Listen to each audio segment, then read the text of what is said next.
বন্ধুরা, সবাইকে জানাই শুভ সকাল আর সবাইকে জানাই শুভ অষ্টমীর প্রীতি ও শুভেচ্ছা, আন্তরিক অভিনন্দন। তো আজকে আমরা তেমাথানে ঘুরতে গিয়েছিলাম। তো এখানে প্রতি বছর খুব সুন্দর সুন্দর প্যান্ডেল হয়। তো এবছরও খুব সুন্দর প্যান্ডেলটা হয়েছে। তো চলো তোমাদের প্যান্ডেলটা দেখাই কেমন হয়েছে, দেখতে থাকো। ভালো লাগলে আমার চ্যানেলটাকে সাবস্ক্রাইব করে দিও আর শেয়ার করে দিও।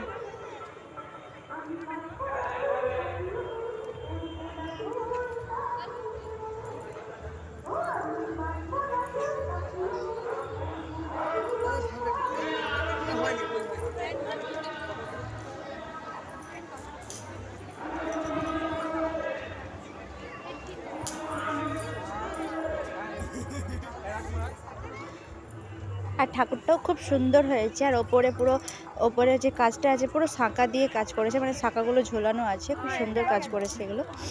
প্যান্ডেলটা খুব সুন্দর হয়েছে, প্রতি বছর ভালো হয়, এবছর আরও খুব সুন্দর হয়েছে।